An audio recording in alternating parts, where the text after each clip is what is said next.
sobre los principales desafíos que confronta actualmente la región y las respuestas que los gobiernos y las sociedades están creando para manejarlos. El primer tema, el de hoy, es el cambio político. En particular, lo que ha venido ocurriendo en Chile en los últimos años y que ha culminado en dos procesos hasta hace poco impensables para este país: la redacción de una nueva constitución y la elección de un presidente de izquierda que no proviene de ninguna de las dos coaliciones que se han alternado en el poder desde el retorno de la democracia. Nuestro invitado de hoy es el profesor Juan Pablo Luna. Juan Pablo es profesor asociado de Ciencia Política en la Universidad Católica de Chile. Sus intereses de investigación incluyen el análisis de sistemas de partidos y representación política en Chile y Uruguay, los efectos políticos de la desigualdad y el estatus, y la metodología de investigación en ciencia política, campos en los que ha publicado abundantemente. Ha dirigido importantes proyectos de investigación, incluyendo la encuesta en Chile de LabOp, desarrollado por la Universidad de Vanderbilt, y es miembro fundador de la Red Latinoamericana de Economía Política, REPAL. Juan Pablo ha sido profesor invitado en las universidades de Princeton, Brown, Harvard, Salamanca, el Instituto de Ciencia Política de París, Sciences Po, y el Instituto Kellogg, más recientemente el Instituto Kellogg para los Estudios Internacionales de la Universidad de Notre Dame, en Estados Unidos. Es un honor y un placer el contar contigo, Juan Pablo. Sin más, te cedo la palabra. Bueno, muchísimas gracias, Pablo, y muchas gracias a la universidad también por la invitación, y a todas y todos por la audiencia.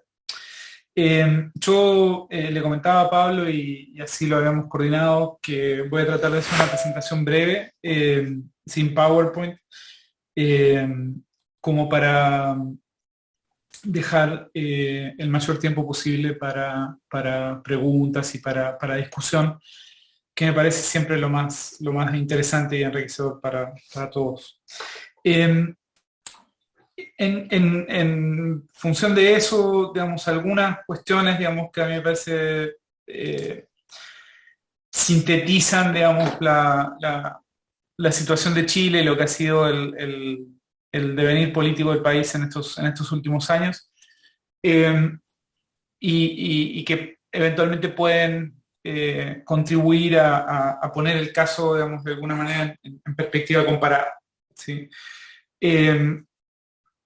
Digamos, como ustedes saben, Chile era visto hace poco, y era visto a sí mismo también, y por buena parte de su élite política, no solo por el presidente, digamos, sino por la élite política tradicional, en términos mucho más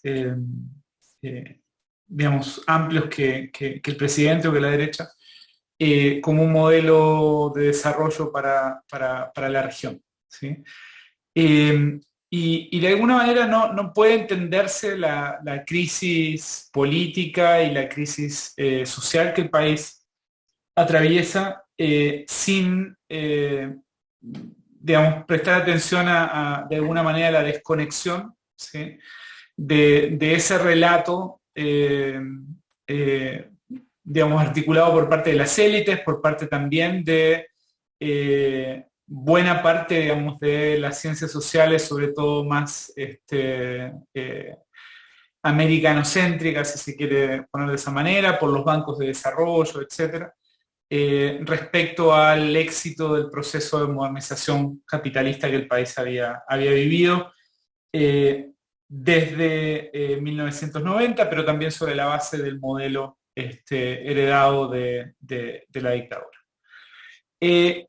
¿Qué es lo que digamos, cómo colocar este proceso chileno en perspectiva comparada? Para mí es una mezcla de la segunda crisis de incorporación, así denominada, digamos, que describe, digamos, o metáfora que se utilizó para describir la crisis de la región andina a mediados de los 2000, a principios de los 2000, de los sistemas de partidos tradicionales en la región andina. Estoy pensando básicamente en los casos de Bolivia, de Ecuador, de Venezuela, ¿no?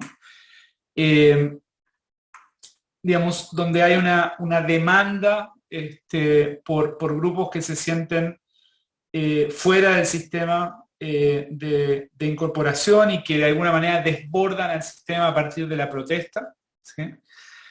En este caso en clave mucho más generacional que, por ejemplo, en clave étnica o en clave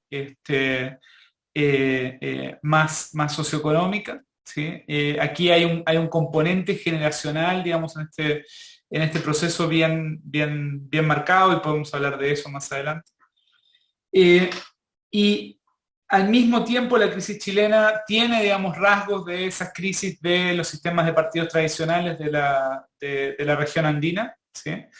Pero al mismo tiempo también tiene características o algunos componentes de una crisis más contemporánea de la democracia, ¿no? Y si se quiere, digamos, de lo que algunos argumentan es esta ola de retroceso democrático que se está viviendo en el mundo y que empieza a ser mirada con más preocupación desde la elección de Trump y que tiene que ver con dinámicas contemporáneas de redes sociales, movilización y escándalos como mucho más espasmódicos, espasmos de protesta, y al mismo tiempo, digamos, lo que eso genera también para el surgimiento de outsiders, de desafiantes al sistema que eventualmente prosperan también en el nuevo tipo de campañas electorales, y no solo ya en América Latina, sino también en las democracias de capitalismo más avanzado. ¿Qué es lo que, digamos, cómo puede leerse, digamos, desde una perspectiva de más largo plazo la crisis chilena? Yo diría y esto proviene, digamos, de bastante trabajo de campo durante mucho tiempo en el país, a nivel local, a nivel territorial. Yo diría que lo que se va consolidando en Chile desde mediados de los 2000 es la noción de que hay una coalición de abusadores, ¿sí? Que incluye a los empresarios, que incluye a la clase política, que también empieza a incorporar a distintas instituciones políticas y sociales que antes eran vistas, digamos, y que eran bien evaluadas, y que empiezan, digamos, a través de escándalos de corrupción, a través de escándalos de colusión, a través de diferencia en términos de cómo funciona la justicia para los privilegiados y cómo funciona la justicia para la gente común, etc., empiezan a ser empaquetados, digamos, como los abusadores, los que lucran, digamos, con el modelo, los que de alguna manera prometieron una trayectoria de movilidad social ascendente, sobre todo a las nuevas generaciones y a los padres de esas nuevas generaciones. Hoy, digamos, esas nuevas generaciones se encuentran habiendo tenido que endeudarse para pagar una educación que hoy no garantiza y no genera el tipo de empleos a los cuales aspiraban. Y los padres y abuelos de esa generación se encuentran que empiezan a jubilarse con pensiones bastante más miserables de las que esperaban y de las que el modelo había prometido, ¿no? Entonces hay de alguna manera una frustración de expectativas que también tiene que ver con un frenazo económico que el país experimenta desde 2015, con digamos, un modelo de desarrollo que tiene topes estructurales, ¿no? Para generar empleos que estén acordes a la mejor educación, digamos, de la ciudadanía. Y al mismo tiempo, o esa situación más estructural, ¿sí?, se da con el trasfondo de una élite que es incrementalmente vista como una élite que abusa y que utiliza el sistema para enriquecerse, y muchas veces para enriquecerse a costa del resto de la sociedad, ¿no? Este cambio, acá hay un cambio bien importante que se da en el primer gobierno de Piñera. Yo diría, Piñera es elegido y hace campaña como un empresario exitoso que sabe cómo, digamos, de alguna manera renovar el crecimiento y dinamizar la economía.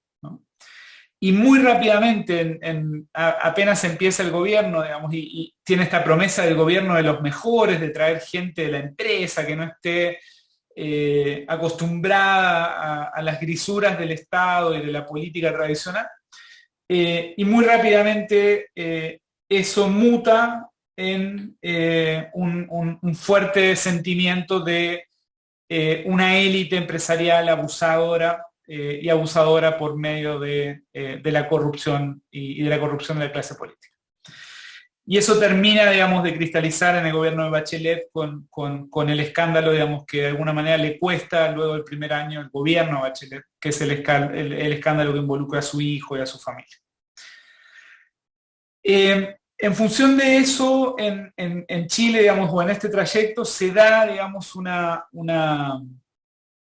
y de nuevo pensándolo en clave generacional, un cambio importante, que es que a partir de 2011 y después de 2011 y después de que es la movilización estudiantil más sostenida, de donde salen los liderazgos que hoy componen el Frente Amplio, se da un proceso lento a partir del cual, que también involucra un cambio en reglas electorales en 2017, un proceso lento a partir del cual estos jóvenes que estaban en la calle, ¿sí?, empiezan a apostar a la construcción de partido, ¿no? Entonces, de alguna manera hay un tránsito de la calle al partido para un sector de la juventud que de alguna manera crea el Frente Amplio y empieza, digamos, y irrumpe electoralmente en el 2017.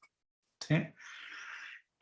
Pero en ese trayecto todavía, digamos, y yo creo que esto sigue siendo así, lo podemos discutir respecto a la prospectiva, el Frente Amplio es visto como un partido de jóvenes de élite, de jóvenes bastante privilegiados, ¿sí?, y que no tienen demasiada conexión con el territorio ni con sectores populares, ¿sí?, salvo algunos casos puntuales, salvo algunas municipalidades muy puntuales, estoy pensando en Valparaíso básicamente, ¿sí? Y en ese contexto, y en un contexto, digamos, de nuevo, de frenazo económico, de un nuevo gobierno de derecha con un nivel de desconexión con la ciudadanía abismal y abismante, ¿sí?, se produce el estallido. Es un estallido que el gobierno maneja muy mal y por tanto escala muy rápidamente, y ustedes esto lo conocen, digamos, se produce esta crisis que, digamos, tiene, digamos, como punto más álgido el 12 de noviembre, que es una noche en la cual los militares aparentemente se niegan a salir a la calle a reprimir. Habían estado en la calle, los habían retirado, Piñera les solicita que vuelvan y los militares se niegan. Y se dice que hubo en esa noche también una huelga por 3 horas de Carabineros de Chile, que deja al gobierno muy asustado y que hace que el gobierno finalmente ceda en este acuerdo por la paz, que termina con abriendo la posibilidad del proceso constituyente vía las elecciones del 2020 y 2021. Mi impresión, digamos, es que las movilizaciones no las baja tanto el acuerdo, que es visto como un arreglo de la clase política, ¿sí?, y que es visto como los políticos, digamos, nuevamente cocinando un acuerdo, sino que las baja el desgaste, las baja el verano, ¿sí?, y las baja la pandemia, ¿no? A partir de marzo de 2020, el país pasa a vivir en cuarentena.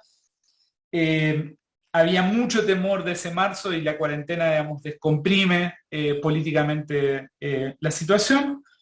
Se da en octubre de 2020, digamos, el plebiscito donde el 80% de la población vota en contra de la opción de que el Congreso actual decida la constituyente. Y luego en mayo del año pasado se elige una constituyente donde los partidos tradicionales son arrasados por movimientos independientes, ¿sí? Para sorpresa, digamos, de buena parte, digamos, de los partidos, del establishment, también de la cátedra, ¿no?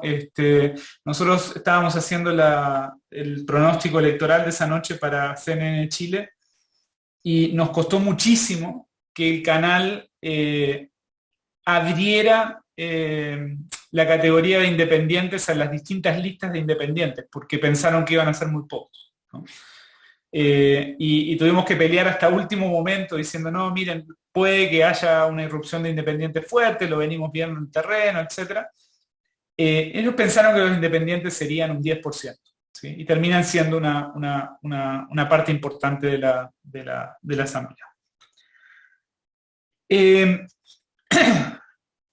Esa elección de la constituyente, yo diría que, así como el plebiscito, digamos, que solo gana en los tres barrios más acomodados de Santiago y en dos municipalidades muy específicas, rurales, ¿sí?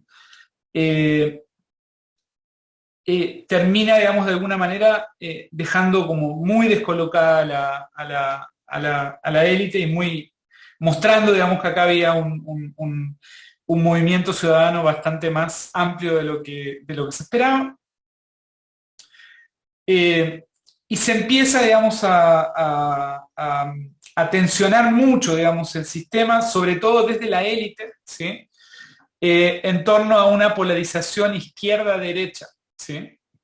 Y digo desde la élite y desde los medios porque hay un framing, digamos, hay un enmarcamiento de la discusión en términos de una lógica izquierda-derecha y cambio y demandas, digamos, profundas de cambio versus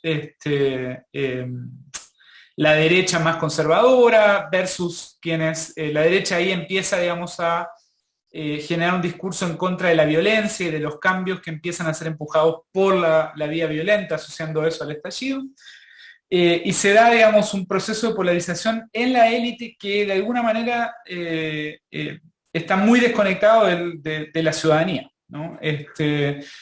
Y de una ciudadanía que con la pandemia y con la crisis económica empieza, y también con una crisis de inseguridad bastante profunda, de la cual también podemos hablar, empieza a preocuparse más, digamos, del orden y de las seguridades perdidas, ¿sí? que del proceso de cambio, ¿sí? En ese contexto, se produce todo el proceso electoral, lo voy a abreviar básicamente, digamos, me voy a saltar la primaria, se produce, digamos, la primera vuelta de octubre del año pasado. Ganan ahí, digamos, una lectura posible es que gana la extrema izquierda y la extrema derecha, ¿no? Sale primero el candidato de la extrema derecha y luego el candidato frente amplista, Gabriel Boric.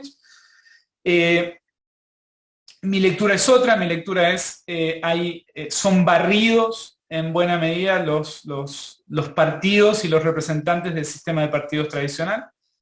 Piensen que la candidatura más afiliada, digamos, o más claramente afiliada a los partidos tradicionales sale quinta, que es la candidatura de Jasna Proboste de la ADC. El cuarto lugar es de Sebastián Sichel, que es el candidato de los partidos tradicionales de la derecha, pero que es un outsider que gana la primaria y viene de fuera de esos tres partidos, ¿sí? El tercero es Parisi, es un empresario, outsider, no podría decir con ciertos rasgos correístas, ¿sí? Que hace campaña desde Estados Unidos, ¿sí? Y que irrumpe en el norte, sobre todo el país, donde tiene una estructura territorial bastante más fuerte de la que se presume, asumiendo que él está fuera del país. Kast, con un partido de derecha, ultraderecha, que es básicamente un vehículo personalista. En el sexto lugar, Marco Enrique Sominami, también un candidato, un partido básicamente es él, ¿sí? Y Artés en el séptimo lugar, también, digamos, una candidatura testimonial de la izquierda más identitaria, y Gabriel Boric como representante del Frente Amplio. Entonces, yo diría, esencialmente lo que hay ahí es un desplazamiento de la clase política tradicional en la presidencial, no así en el Congreso, ¿sí? Donde estos partidos retienen liderazgos locales que les permiten tener mejor figuración, digamos, en las elecciones parlamentarias, pero es porque tienen liderazgos locales que arrastran, no porque sean fuertes como partidos, ¿no? y como estructura partidaria y marca partidaria. Son liderazgos más bien personalistas y caudillismos locales que compiten bajo la etiqueta de esos partidos y que están afiliados laxamente a esos partidos. Entonces son básicamente o nuevos partidos, específicamente en el caso del Frente Amplio, o vehículos personalistas de distinta entonación ideológica. Algo que es importante decir, y que de nuevo refleja en mi impresión, y voy terminando, Pablo, esta ausencia de polarización a nivel social, ¿sí? Yo creo que el sistema se polariza en esta lógica izquierda-derecha, ¿no? El sistema político, ¿sí? Mientras que la ciudadanía se polariza en un eje diferente, digamos, que es más bien coalición del abuso, coalición de abusadores versus la ciudadanía, ¿no? Y hay un tercer fenómeno, digamos, que no se puede dejar de atender, que es que en todas estas elecciones, ¿sí? Que son vistas con mucho dramatismo por parte de la prensa, de la clase política, vota apenas un 50% de los habilitados para votar, ¿no? Es un sistema que moviliza muy poco. En ese contexto se juega la segunda vuelta logra, digamos, volver a niveles un poquito más altos de movilización, básicamente porque lo que pasa es que se incorporan sectores jóvenes y jóvenes populares a apoyar a la candidatura de Gabriel Boric en segunda vuelta, que no habían votado en las elecciones anteriores y que sí habían votado en el plebiscito del 80-20 a favor de la Constitución, ¿no? Entonces, de alguna manera la primera vuelta parece como frenar el proceso de cambio, ¿no? Y la segunda vuelta, mediante la incorporación intermitente, digamos, de sectores jóvenes y sectores medio y medio bajos del electorado urbano, empuja nuevamente el proceso de cambio. Y todas estas elecciones, digamos, de alguna manera las variaciones en términos de la dirección del resultado y cómo es interpretado pueden ser muchas veces leídas en términos de quién se moviliza más para ir a votar en esa elección. Si son los viejos más conservadores y con una visión más tradicional de la política, o si son los jóvenes con una visión más disruptiva del proceso, ¿no? La segunda vuelta termina siendo jugada en una clave, digamos, de casi como Pinochet versus antipinochetismo, ¿sí? Con aditamentos de la época como un fuerte énfasis en términos de género, en términos de adhesión al proceso constituyente, y de nuevo una clave generacional bien fuerte.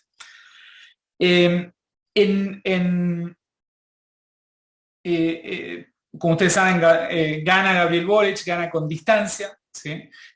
Hoy la derecha se encuentra en una crisis bien profunda, en parte porque en la segunda vuelta toda la centro-derecha y quienes hace tiempo declaraban que estaban tratando de generar una derecha liberal en Chile, se abrazan muy rápidamente luego de la primera vuelta a la candidatura de extrema derecha, que era una candidatura bastante impresentable en distintas dimensiones ideológicas y de programa. Hoy están, digamos, como en una crisis bien profunda. La Concertación y los viejos partidos de la centroizquierda también, expectantes respecto al gobierno y su posibilidad de entrada al gobierno, pero también con una crisis bien profunda, y el Frente Amplio, que primero gana la primaria contra el Partido Comunista y que luego logra esta victoria electoral, discutiendo y articulando hoy el gobierno, habiendo generado, digamos, o con un Gabriel Boric cuyo liderazgo se ha vuelto muy popular, que ha logrado, digamos, como ampliar sus niveles de adhesión, en términos de características que son básicamente personales, ¿no? Más que de su fuerza política, y en términos de, en razón de también un proceso de moderación bastante importante, sobre todo en términos de las reformas principales que eran vistas como muy radicales por parte del Estado.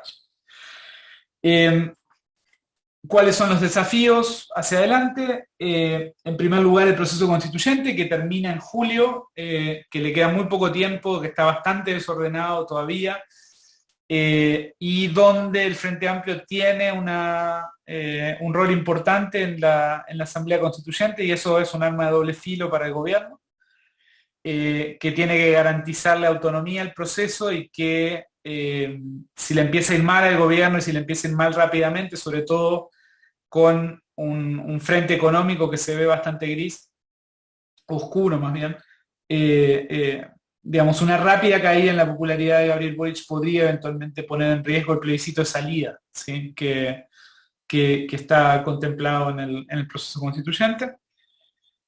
Y luego, digamos, yo diría, digamos, dos desafíos importantes adicionales. Por un lado, digamos, lidiar con dos poderes fácticos bien centrales en la sociedad chilena. Uno es el empresariado, y es un empresariado al cual hay que involucrarlo en un proceso de reforma del modelo de desarrollo, ¿sí? Chile no puede seguir creciendo como crecía hasta ahora, y va a tener que financiar derechos sociales que hasta ahora no se financiaban, ¿no? Entonces eso implica una serie de reformas y de costo del capital que deben ser negociadas.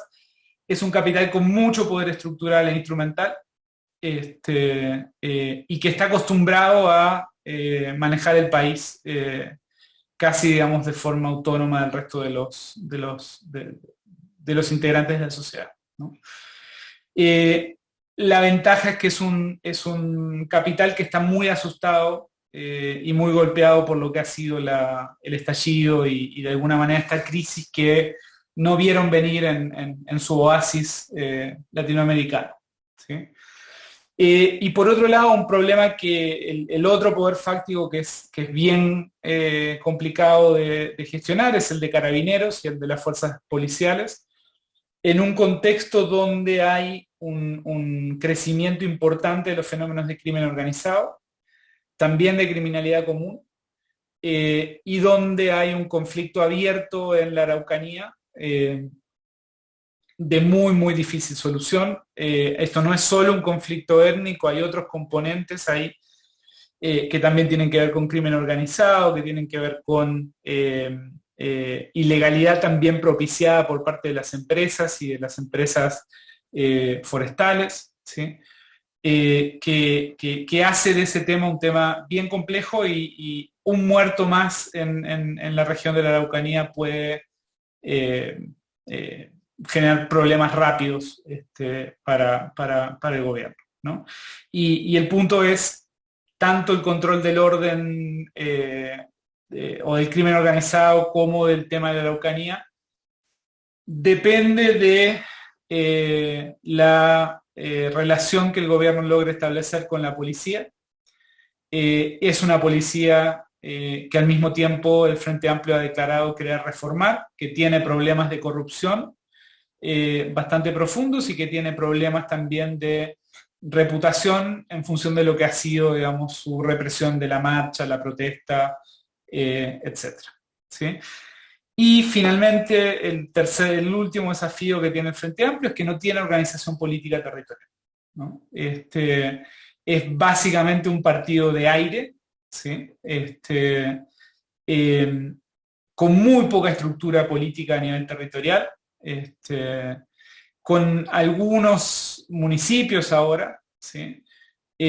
Pero básicamente es un partido muy chileno en el sentido de que está ahí arriba, digamos, pero está ahí arriba, digamos, muy descolgado de la sociedad y sobre todo muy desconectado de este 50% de la gente que vota poco, ¿no? y que participa poco, pero que eventualmente puede movilizarse por otras vías, como lo ha hecho la sociedad chilena en estos últimos años.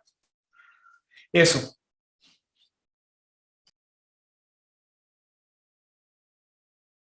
Gracias, Juan Pablo. Una muy provocadora intervención.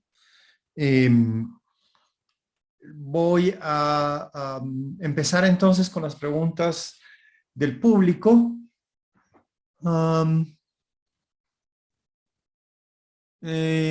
Para Juan Pablo dice, tomando en cuenta que el gobierno de Boris será un gobierno de cambio, ¿hasta qué punto se pueden impulsar dichos cambios tomando en cuenta la capacidad de obstrucción de sectores conservadores?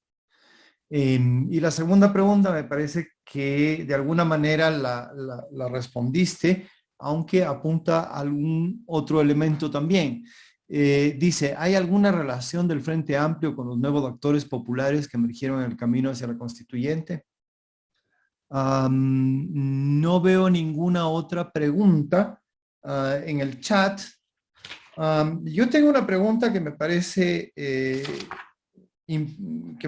que puede conectarse también con la que hacen con lo que hace la persona que nos envió este elemento. Y es, dado que el Frente Amplio, como lo has mostrado tú, dijiste, es prácticamente un partido del aire con poca estructura territorial, que es un desafío muy importante. Tal vez valdría la pena que aclararas un poco por qué la variable territorial es tan importante en el caso chileno. Juan Pablo. Bueno, muchas gracias por las preguntas.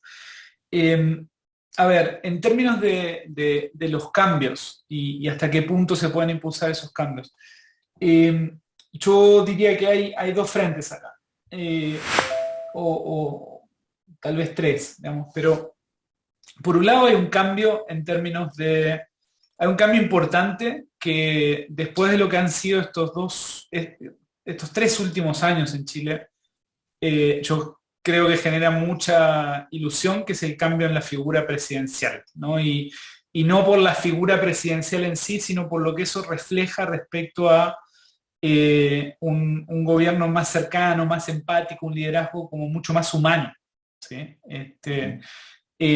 Es bastante difícil de describir el nivel de desconexión de Piñera y su entorno respecto a lo que ha sido el país, ¿no? O sea, y el cambio.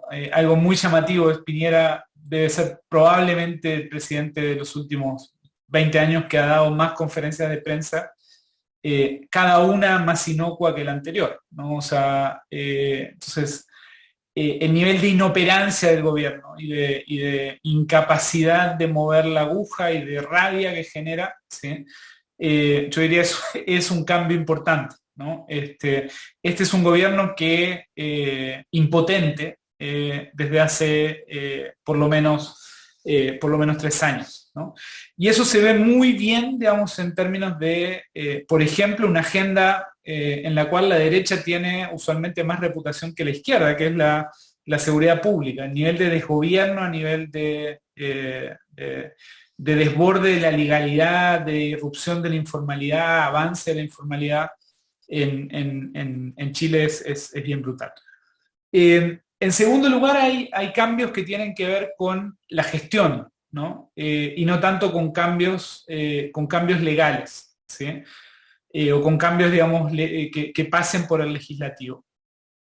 Y ahí yo creo que hay muchos problemas, digamos, a los cuales el gobierno puede intentar darle solución administrativa más que legal y más que legislativa.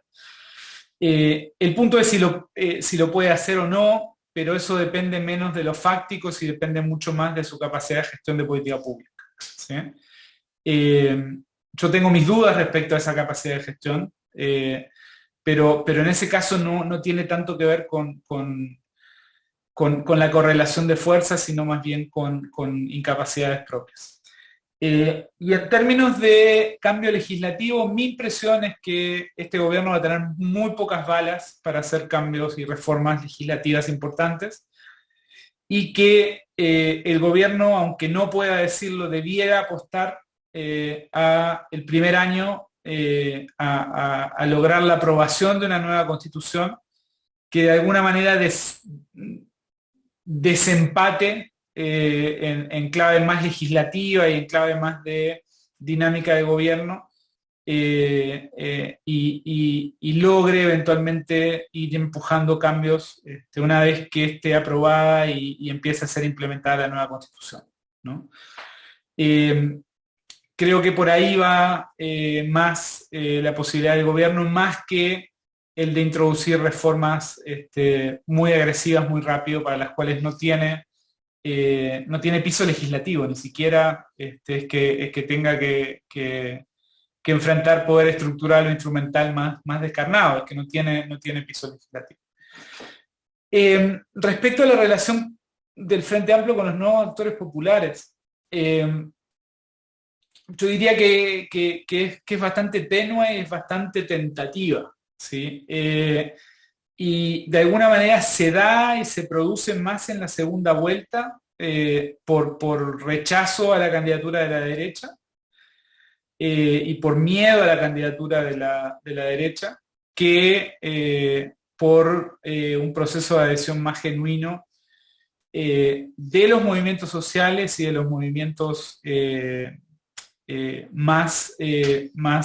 están detrás del estallido de alguna manera, en clave más positiva, ¿no? Y para eso, o en relación a eso, uno de los puntos primeros que tiene que solucionar Gabriel Boric es el tema de la amnistía o el indulto a los presos de la revuelta, los denominados presos de la revuelta, que son digamos, gente que ha sido, digamos, parte del movimiento social, que está encarcelada hace 2 o 3 años por disturbios y por violencia en torno al estallido social, y la gran mayoría de la cual no tiene un proceso judicial, están en prisión preventiva, ¿sí? Entonces hay mucha presión por parte del movimiento social por ese indulto, o esa amnistía, perdón, y esa amnistía podría darle cierta llegada, digamos, por lo menos en términos de cumplimiento de una de las promesas de campaña al Frente Amplio con el movimiento social, pero no hay mucha más, ¿no?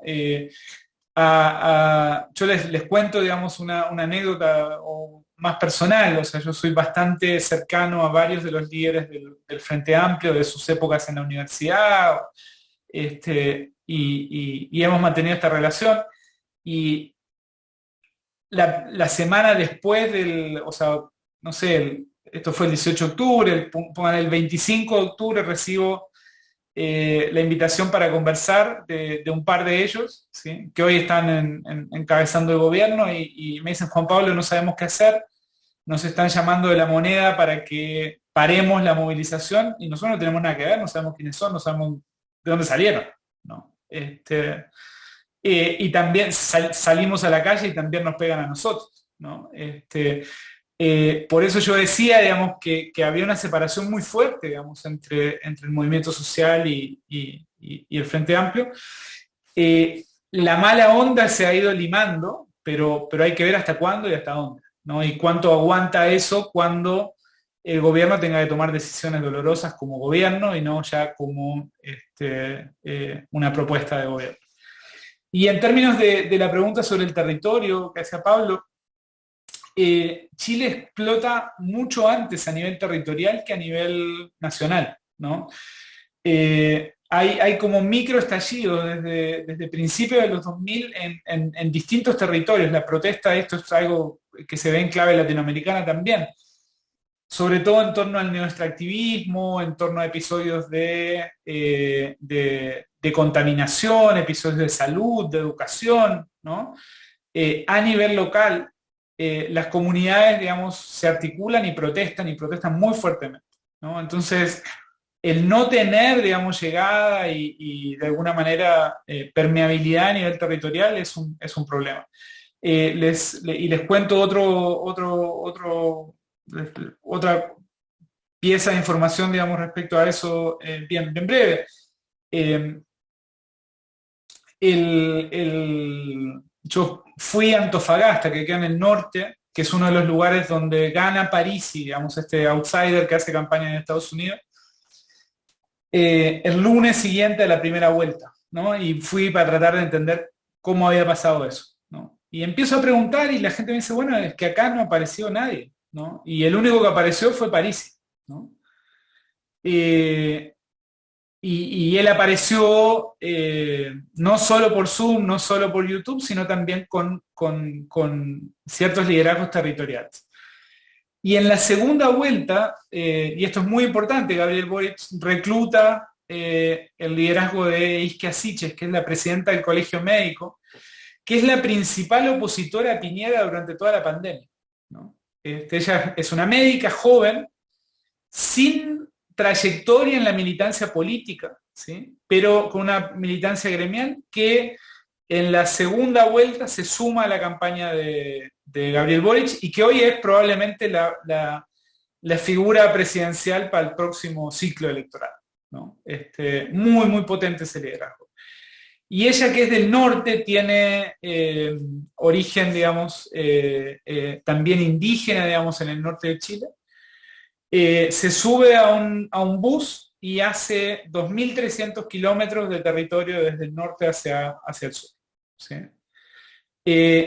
Y da vuelta electoralmente el norte, pero lo da vuelta básicamente porque va y llega, ¿no? O sea, en un contexto donde el resto de los partidos y el propio Frente Amplio nunca había estado, ¿no? Entonces ese es el nivel de desconexión. Gracias, Juan Pablo. Tenemos otras preguntas. David Petit dice, se refiere a una afirmación que tú hiciste. Dijiste que es una ventaja que los empresarios estén con miedo, que se les rompió esa ilusión de vivir en un oasis latinoamericano. Y David te pregunta, ¿cómo puede ser el miedo en este sector una ventaja? ¿Una ventaja en qué sentido? ¿Para qué sector sería ventajoso esto? Hay otra pregunta que también hace relación. Ok. Antonio Bermeo se pregunta sobre la relación entre la constituyente y el gobierno de Boric, en el sentido de si el desorden, dice él, o hasta dónde el desorden de la constituyente podría afectar al gobierno de Boric. ¿Cuáles son las expectativas principales del contenido de la constituyente? Héctor Luna, desde La Paz, Bolivia, te pide que aclares en qué medida las organizaciones sociales que han apoyado al presidente electo, esos jóvenes, esa fuerza entusiasta y de otros sectores populares, estarían en condiciones de fortalecer y mantener el apoyo en los siguientes 4 años. De alguna manera ya respondiste a esto, pero a lo mejor podrías darle una nueva vuelta. Y hay otras 2 preguntas más que las voy a dejar por el momento para facilitar el diálogo. Juan Pablo. Buenísimo. Voy a tratar de ser un poquito más breve. Respecto a la pregunta de David, corrijo. No es bueno nunca que los empresarios tengan miedo. Y en Chile, digamos, Chile tiene una trayectoria que es bien, que acá se olvida mucho, digamos. A mí me gusta, digamos, refrescarle un poco la memoria a la élite chilena, que es la siguiente, este país desde la independencia ha tenido estallidos cada 40, 50 años. ¿Sí? Cada 40, 50 años el pueblo se le sube a la élite chilena. Y hasta ahora, sin excepción, desde 1810, ¿sí? Estos episodios terminan violentamente con una reimposición del orden por parte de la élite, ¿sí? Por parte de la oligarquía. ¿Sí? Como dice el lema nacional, por la razón o la fuerza, y termina siendo en general por la fuerza. ¿Sí? Entonces, obviamente no es bueno que estos sectores estén con miedo. Yo lo que diría es, no están con miedo. Algunos están en la posición tradicional, ¿no? Y estaban muy fuertemente en esa posición antes de la elección, otros estaban fugando capitales, ¿sí? Las family offices, por ejemplo, estaban fugando capitales. Pero mi impresión es que la diferencia en el margen de victoria, ¿sí? Cuando se pensaba que era una elección cercana, con el trasfondo del 80-20, con el trasfondo de la elección de constituyentes y con el trasfondo del estallido, que para nadie en ese sector era siquiera, digamos, probable, ¿sí? No entendían qué había pasado, ¿sí? Genera cierta disposición a entender que eventualmente hay que hacer las cosas diferentes, ¿no? Y que hay que negociar, ¿no? Y que hay que pagar algunos costos, ¿no? Entonces yo creo que lentamente el empresariado ha entendido, no es que sean expertos en Polanyi, pero más o menos entienden, digamos, que las instituciones de mercado necesitan cierto anclaje institucional y cierto anclaje social que se perdió, ¿no? Y me parece que eso los pone en una disposición diferente. Que hay que aprovechar, ¿no? Y que hay que ecualizar muy bien, porque tampoco por bajarles el miedo se puede, digamos, de alguna manera obturar un proceso de cambios que te genera, digamos, riesgos por otro lado y que frustra, digamos, expectativas por otro lado, ¿no? Y esa es la modulación que de alguna manera le toca hacer al gobierno de Boric. Lo ha hecho muy bien, digamos, en estas semanas, pero hay que ver qué pasa desde el gobierno. Respecto a la pregunta de Antonio, yo diría que la constituyente también ha oído el mensaje, en cierto sentido. La constituyente en los primeros meses era como siendo lo más legítimo en términos institucionales de Chile, ¿no? Por contraposición al sistema tradicional y a las élites tradicionales, se pasó de rosca de alguna manera con gestos identitarios, con gestos simbólicos, ¿sí? Que empezaron, digamos, a generarle costos, ¿sí? Pero yo creo que hoy los traspiés, digamos, la caída en la aprobación de la constituyente, la sombra del plebiscito de salida, y los 2/3 con que tienen que ser aprobadas las normas, ha empezado a generar cierto ordenamiento en la constituyente, ¿no? Y en ese sentido yo diría que es probable que el texto constituyente no sea un texto que demasiado desordenado o demasiado complejo, digamos, para el gobierno, y por otro lado el proceso constituyente termina sí o sí a mediados del año que viene, entonces solo va a afectar unos meses el gobierno de Boric. Mi miedo viene más por el lado de que una caída rápida de la popularidad del gobierno pueda afectar el plebiscito de salida, sobre todo porque es un plebiscito con voto obligatorio, siendo que tenemos un 50% de la gente que no vota y que no sabemos cómo vota. Y la pregunta de Héctor, a ver, en términos como de la fuerza de los jóvenes, y en parte esto ya lo conversamos, así que voy a ser más breve, si se mantiene o no se mantiene, yo diría que hay dos mecanismos por los cuales esto se puede mantener. Un mecanismo es demográfico, ¿sí? Los viejos nos vamos muriendo y entran gente joven al electorado que viene con preferencias diferentes, ¿no? Y que viene con traumas o que no viene traumada desde la Unidad Popular, que es parte, digamos, del drama que hubo en la elección respecto al miedo al comunismo, por ejemplo, ¿no? Mucha gente con miedo, digamos, digamos bien irracional a la llegada del comunismo al gobierno, ¿no? Eso tiene que ver con el gobierno de Allende y esa experiencia histórica. Yo diría, hay un mecanismo, digamos, como demográfico de baja intensidad que hace que hoy estén entrando al electorado jóvenes con preferencias más cercanas a las del Frente Amplio que a la de las fuerzas tradicionales, ¿sí? Y ese es el mecanismo que a mí me parece más razonable en términos de seguir funcionando en próximos ciclos electorales. Puede que Boric logre eventualmente articular y organizar algo un poquito más orgánico, pero yo creo que eso es bastante más difícil y ese sería el segundo mecanismo.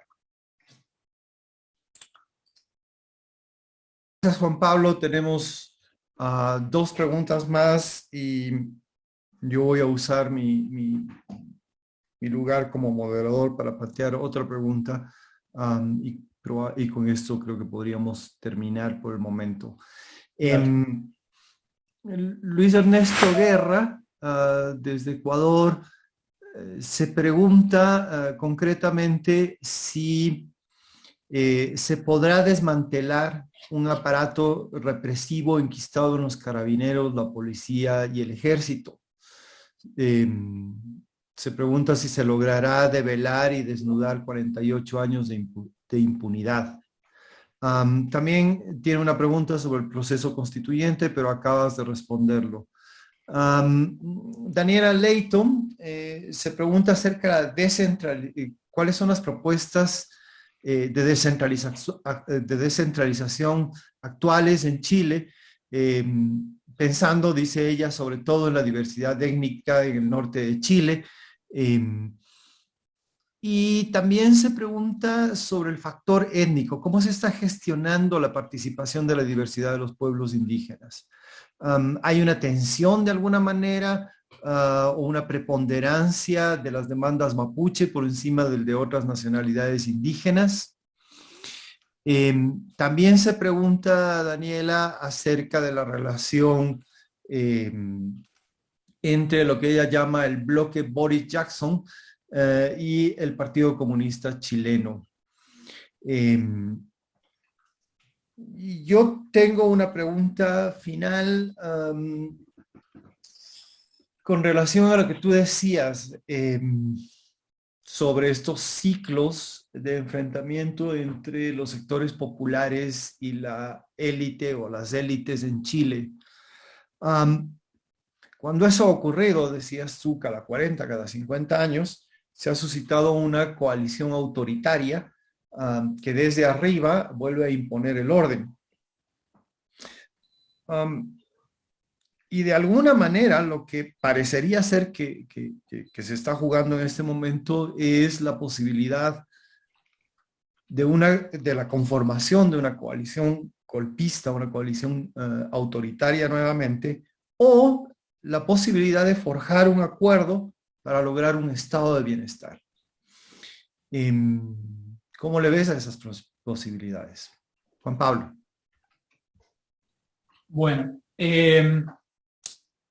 voy a empezar por Daniela, dado que la única que se animó a romper el patrón de género hegemónico. Así que, en términos de descentralización, a mí voy a decir algo que es bien antipático.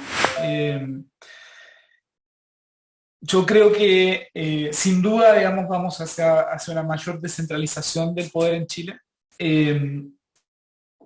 Esto es una de las demandas, digamos, más sentidas también de los movimientos que están hoy en la convención.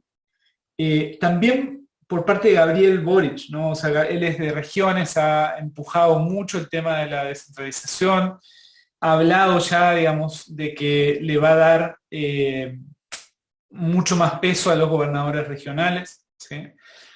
Y hay necesidad, digamos, en Chile de que el Estado llegue a las regiones, ¿sí? A mí lo que me asusta un poco, ¿sí?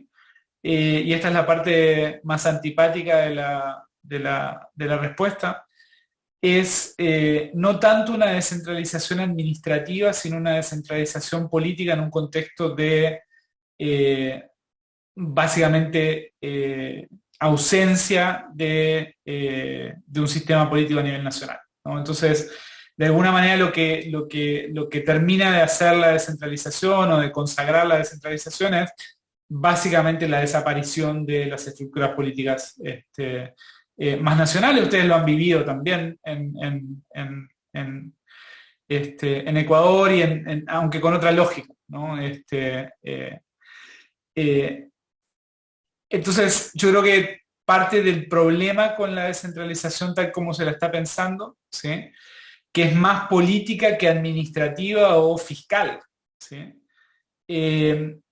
O que, digamos, pasa primero, digamos, por la pata política antes que la fiscal y la administrativa, es que podría terminar en lógica, digamos, comparativa latinoamericana, de peruanizar el sistema político y de partidos chilenos, ¿no? Siendo que, si uno mira, por ejemplo, corrupción en Chile, uno de los y yo apostaría que esto es una clave latinoamericana,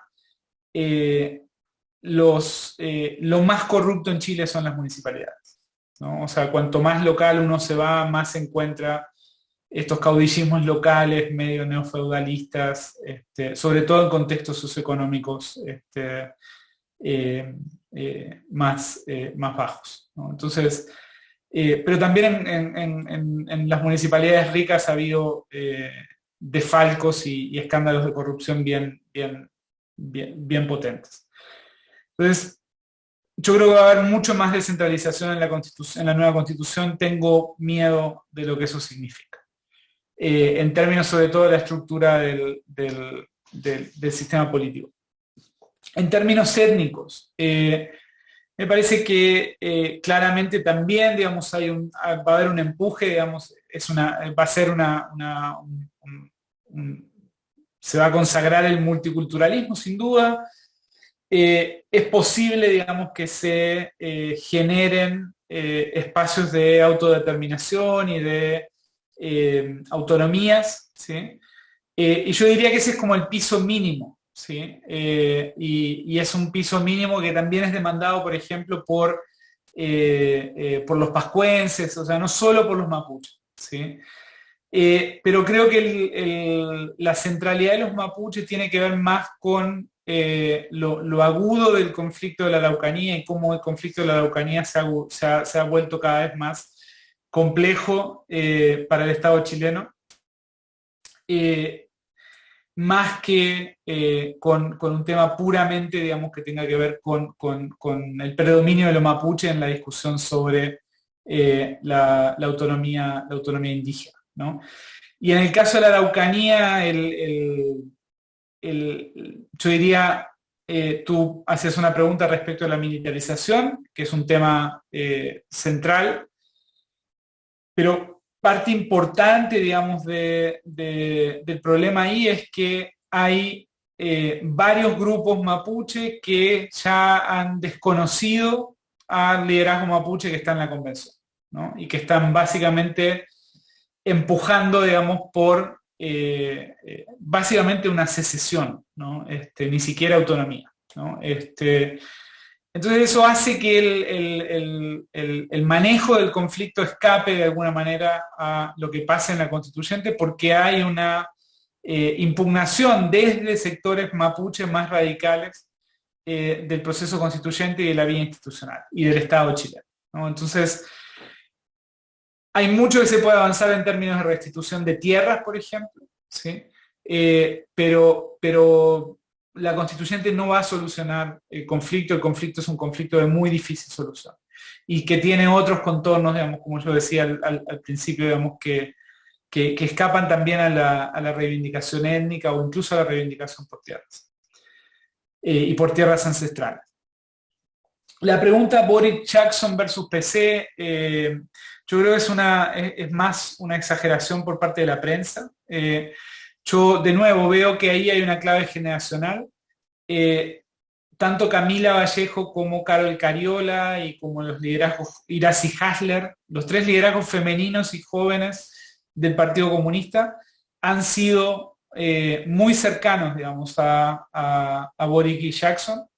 Creo que hay más diferencias con el PC viejo y con el jadwismo, ¿sí? Jadwe ha sido bastante desleal luego de perder la primaria con Gabriel Boric, pero incluso Jadwe es un liderazgo más bien personalista dentro del PC y es un liderazgo bastante resistido por parte del PC. Entonces, a mí no me preocupa tanto eso.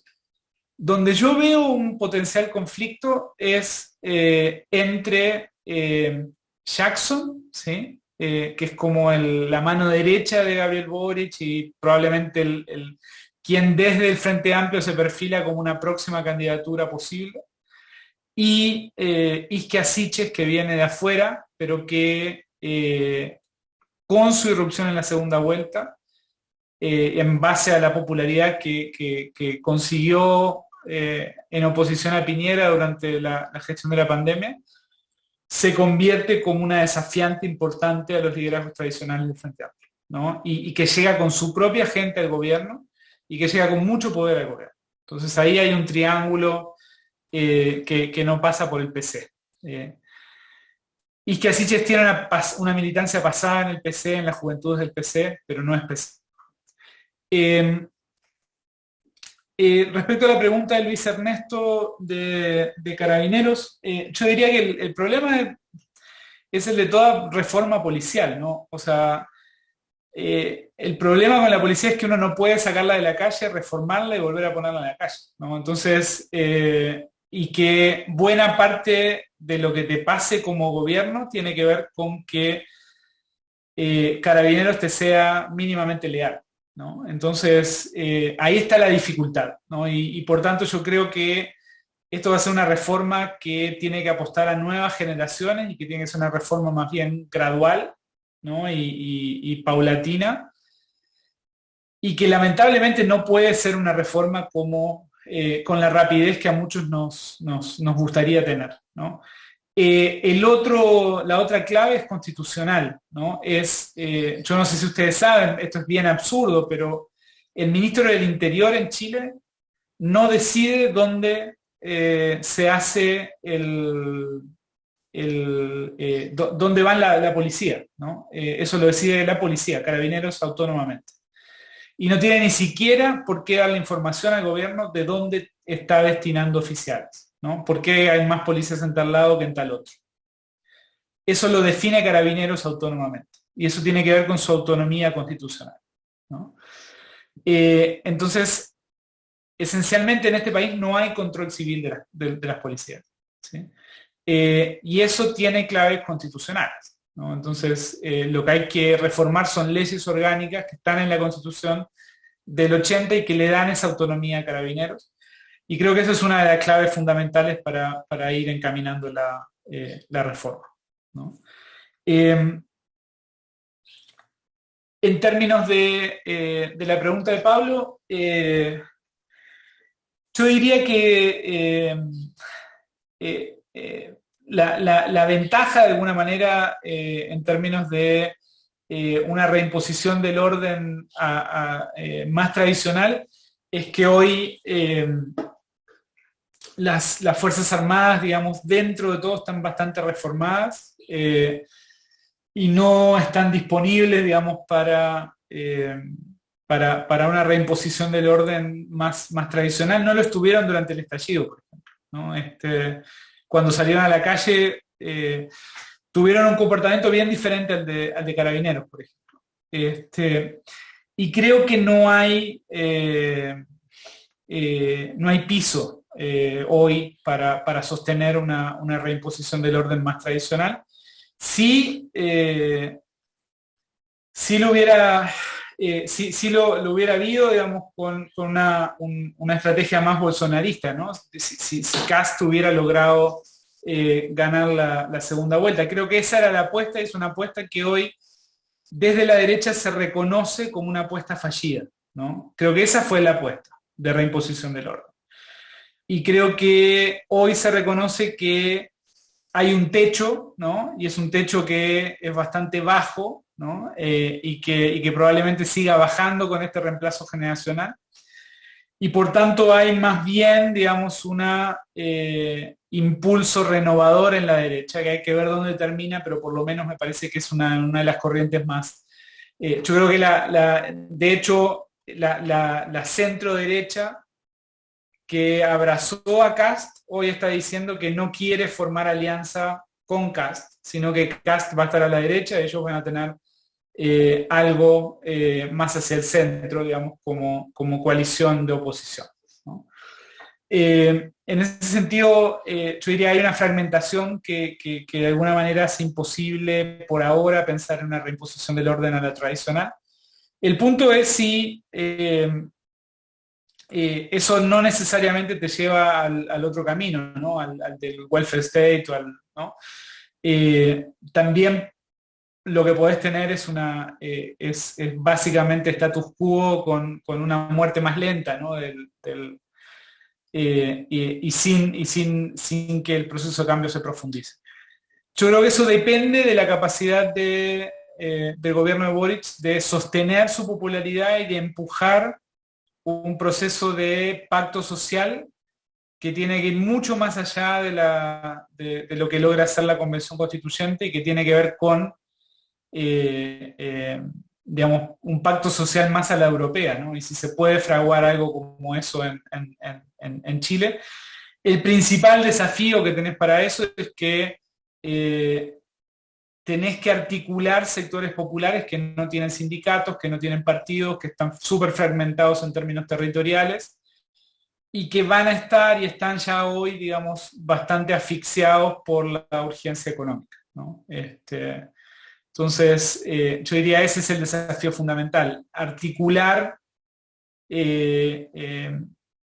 digamos, organización popular que te permita, de alguna manera, equiparar la correlación de fuerzas del empresariado, ¿no?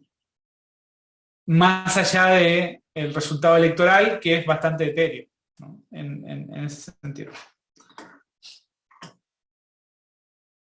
Muchas gracias, Juan Pablo, y gracias al público. Ha sido una charla muy iluminadora, que nos ha permitido, por lo menos en mi caso, enterarme de una serie de detalles sobre la situación chilena que yo ignoraba.